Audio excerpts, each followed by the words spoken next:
Modern Horizons 3 and Modern Horizons 3 Commander are sets that have a bunch of new cards, which originally I didn't think I'd really bother reviewing. It really struck me as sort of the premium set, but it is a draftable format with rarities, so we do have commons and uncommons to talk about. There's really three main types of cards. Cards that are colorless, care about colorless, or care about Eldrazi. Cards that use energy or produce energy, and cards that care about modified. In the colorless category, we've got 4 cards to discuss. Glaring Fleshraker, a 3-mana 2/2 colorless Eldrazi drone that explicitly uses colorless mana, not just generic. Whenever you cast a colorless spell, create a 0/1 colorless Eldrazi spawn creature token. With sacrifice this creature, add colorless. Whenever another colorless creature enters the battlefield under your control, Glaring Fleshraker deals 1 damage to each opponent.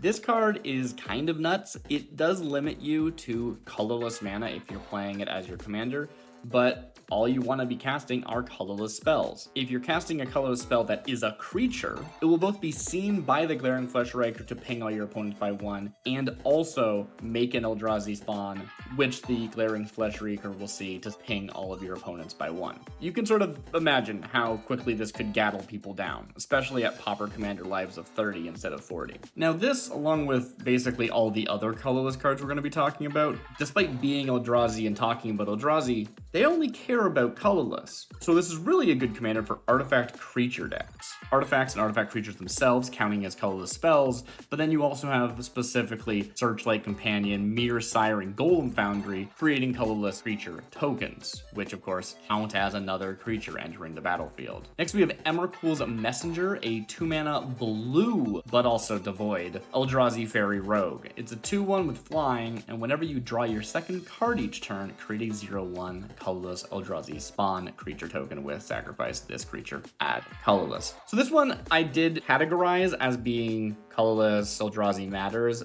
even though it really just makes the token. It doesn't care about the token. This is really more about drawing cards to get mana to do whatever you want. The perfectly solid 2/1 flying body will also, of course, be perfectly serviceable for either getting an early damage or blocking would-be flyers. Propagator Drone is a 2-mana green 2/2 Eldrazi drone with devoid. Creature tokens you control have evolved.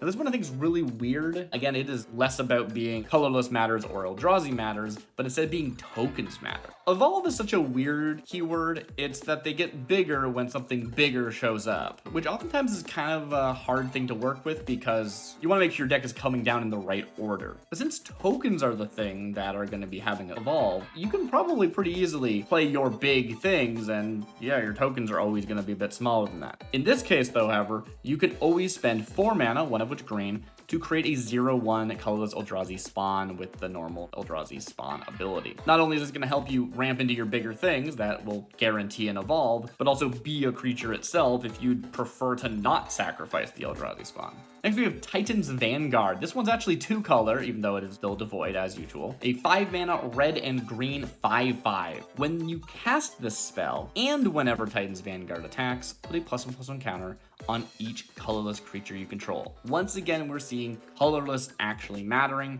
which, while you could use things like Eldrazi, you're probably, in Pauper, going to be going into an artifact strategy. And of course, there's plenty to make use of that, especially considering we have 2 colors to play with this time. The next category we have is Energy Matters. There are plenty of new energy cards in this set, and of course from the previous Fallout set, but energy is an archetype that really needs that support. And since we only have commons to access, that dramatically reduces our pool. If you were running 1 color, you really could only play about 9 cards, and that's running all of the energy makers. Emissary of Soulfire is my only pick for this archetype. It is a 3-mana white and blue 1/4 Jin Monk that when it enters the battlefield, you get 3 energy counters. So first of all, you're getting 2 colors, and they're both very good. So if you ran every energy producer, you'd have about 18 energy producers other than Emissary of Soulfire, which is plenty, really. What makes Emissary of Soulfire actually really interesting, though, is not just that you have access to a lot of cards, is that the payout is really unique. It says pay energy, put an Exalted counter on target creature you control. Activate only as a sorcery. What a cool idea. Exalted means whenever a creature you control attacks alone, it gets +1/+1 until end of turn for each instance of Exalted among permanents you control, which means it's not that the person you're putting the counter on that needs to attack, You just need one good attacker. Honestly, if I was making this card, I'd probably say something like put an exalted counter on target creature you control without an exalted counter on it, because this, you don't even need to go wide. What you'll probably end up seeing with this is Emissary of Soulfire being a Voltron commander. They could even load themselves up with exalted counters, equip something to make them unblockable, and just start going to town. Obviously, you're going to need additional energy support, but we have the colors for it. The only other energy commander that I thought was worth talking about was Royal Cartographer.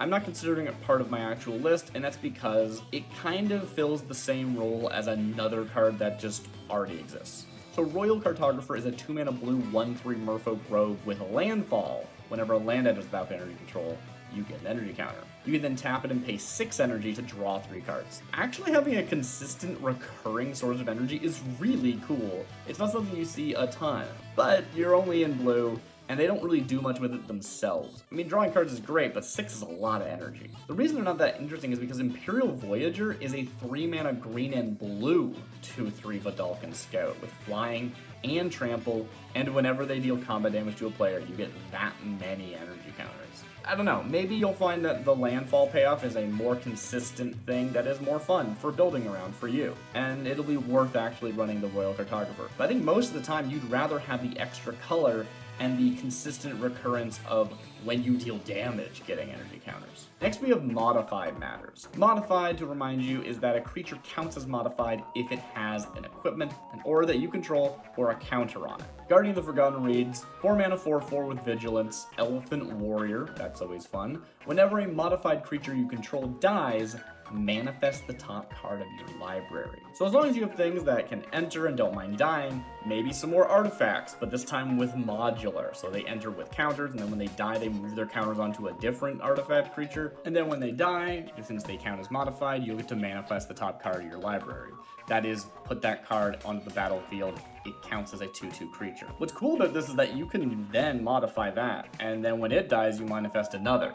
So it just keeps going, as long as you have some consistent way of modifying your creatures before they die. The other option is Golden Tail Trainer, a 3-mana green and white 1/3 Fox Samurai. Aura and equipment spells you cast cost X less to cast, where X is Golden Tail Trainer's power.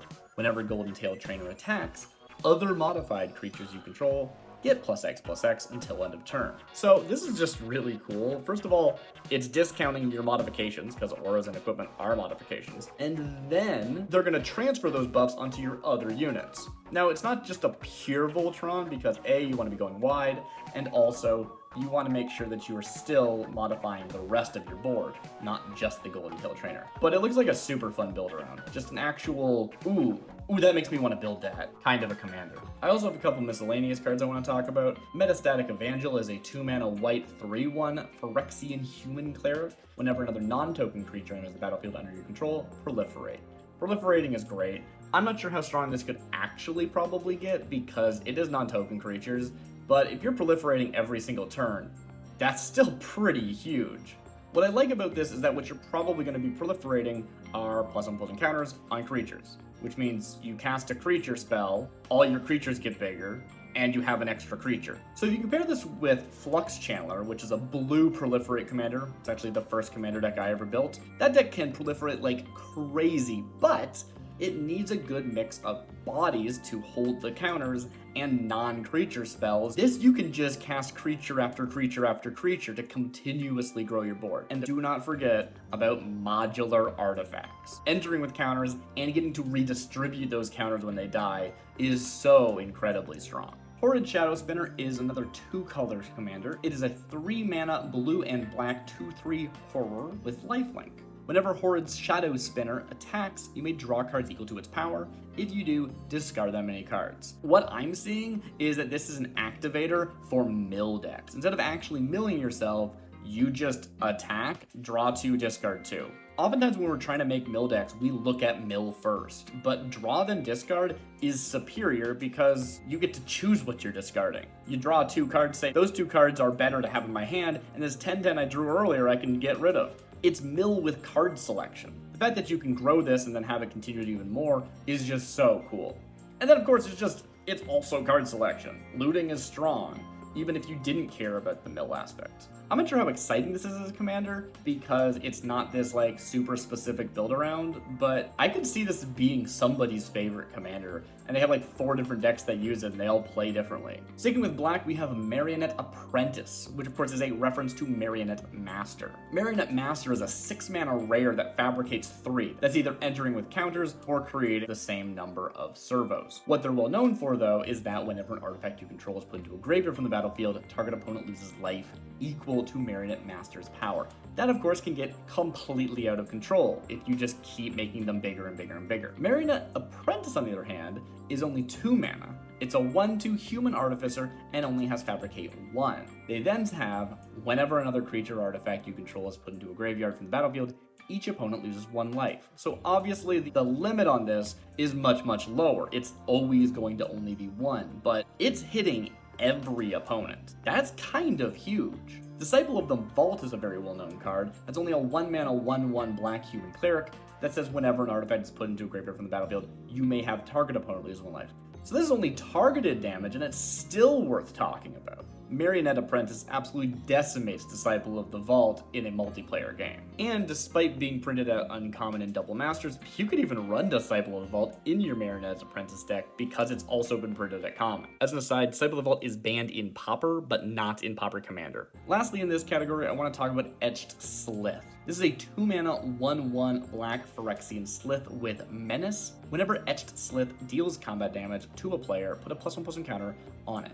When you do, you may remove a counter from another target permanent or opponent. I don't actually know how you're going to build this deck. This card's in here not because I think it is the most powerful thing in the world, but because it is the most unique. I don't know what deck you're going to build around Etched Slith, but it might be super powerful. It has so much potential to do some weird stuff. I'll leave that to you to figure out. What I want to draw attention to is this: you may remove a counter from another target permanent or opponent. This is generally a utility thing of removing energy counters or removing +1/+1 counters or removing keyword counters, but I'm sure someone can find a way to exploit this removing a counter tech in your command zone to benefit your own cards directly. I have not found that way, but it's got too much potential not to mention. The final category, other than honorable mentions, which I do want to run through a few at the end of this, is reprints. Notable reprints. Priest of Titania is a Pauper all-star. Absolutely fantastic creature in an elf ball deck. Now they've been reprinted at uncommon, so you can run them as your commander. I'm sure Priest of Titania has been in the 99 of plenty of Pauper Commander decks, and now that you can run them in the command zone, I think it's just going to be even more consistent. Priest of Titania is a 2-mana green 1/1 elf druid with tap, add green for each elf on the battlefield. I don't really need to explain how incredibly strong the ramp potential here is. An absolutely perfect commander for what green wants to do. So let's talk about some honorable mentions. Following the thread of reprints, the only other reprint that caught my eye personally is Reef Worm. Reef Worm, instead of being brought up from common to uncommon, has been brought down from rare to uncommon. This is the deck I want to build the most because I think it's very funny, but I've looked and don't think it has any potential. There's no reanimation stuff you can do in blue except for false demise once. You can't make any token copies in common. It's just gonna get played and killed and go to the command zone, and then you're gonna spend 6 on the 0/1. Maybe that's worth it. Maybe just looping it through the command zone is worth it. I don't know. I'm gonna try, but I doubt it. Next we have Cursed Wombat. It's Cursed Wombat! It's a 2-mana black and green 2/3 Nightmare Wombat, which if I'm not mistaken is only the second Wombat in the entire game, the first of which is also a Pauper Commander viable card. Cursed Wombat has, for 4 mana, Adapt 2, meaning it has no +1/+1 counters, put 2 +1/+1 counters on it. Permanents you control have, whenever 1 or more +1/+1 counters are put on this permanent, put an additional +1/+1 counter on it. This ability triggers only once each turn. Now that's a cool ability, and you've got 2 colors to play with, so it seems like a pretty solid card. The problem is the competition. Winding Berserker is a super fun and classic card that is basically exactly the same but better. It is also 2 mana, also black and green, and also a 2/3. It unfortunately is not a Nightmare Wombat. It reads, if 1 or more counters will be placed on an artifact or creature you control, that many of those counters plus 1 are placed on that permanent instead. If you would get one or more counters, you get that many of those counters plus one instead. Now, I guess technically it's not like a May ability, so if somebody tries to kill you with poison counters, they're a liability, but other than that, it doesn't trigger only once per turn, and it cares about things other than just plus one poison counters. The only real upside Curse Wombat has is that it can adapt itself for 4 mana. I don't know, I think that's a little bit too much for +3 one time, if you didn't already get a counter on you. Next I want to talk about It That Heralds the End, another Colorless Matters card, this time being 2 mana 2/2 for an Eldrazi drone. Now if you're a colorless commander, you have no need for colored mana, so satisfying that one colorless in the cost is not going to be a problem. It reads colorless spells you cast with mana value 7 or greater cost 1 less to cast, which, I mean, there's just not enough cards for that to be that relevant. But it also reads other colorless creatures you control get +1/+1. That could be really cool. There's a lot of good colorless tokens. We've talked about artifacts. We've talked about Eldrazi Spawn. The question is, how does it compete with other options? The first thing you might think about is Tide Drifter and Ruination Guide. These are blue Eldrazi drones that have other colorless creatures you control that get either power or toughness, depending on which of the two you're playing. So only giving you half the effect. In this case, our new Eldrazi seems to be better. Chief of the Foundry, on the other hand, is a 3 mana 2/3 artifact creature construct. It reads other artifact creatures you control get +1/+1. Most of the time, you're just gonna be running artifact creatures, so you're not really gonna care. You might even prefer to run Ruination Guide or Tide Drifter just because it gives you a color to play with. Being a purely colorless deck is not an easy feat. Lastly, let's talk about Reckless Pyro Surfer, a 2 mana 2/2 red human scout with haste. They have landfall. Whenever a land enters the battlefield under your control, Reckless Pyro Surfer gains Battle Cry until end of turn. Battle Cry means whenever this creature attacks, each other attacking creature gets +1/+0 until end of turn. Each instance of Battle Cry triggers separately. So when I first read this, I went, what's even the point of this? It's just giving things +1/+0. But if you have like 4 lands enter the battlefield, you're giving your whole board +4/+0. And that could be really significant. I think this card has a lot of potential. I'm just not sure if it has enough. In red, there's a lot of cool stuff you can do with landfall. So maybe it's just gonna work. Maybe it just will be able to find home because of its color identity. But I feel like most of the time I'd rather run something like Canyon Jerboa, a 3 mana 1/2 with landfall that gives all of your creatures +1/+1 until end of turn straight up. You don't even need to attack with it. And it's giving you toughness. So that's it. Hope I showed you some cards you might have otherwise missed. Hope that this is useful to somebody. I don't really know. I'm just kind of winging this one. I almost didn't do this video at all. Modern Horizons 3 does not interest me that much. But there's some really cool cards in here, and I think they're worth talking about. I didn't make a proper top 10. I just kind of talked about the cards. Whatever. Cool cards. Good set. Thumbs up.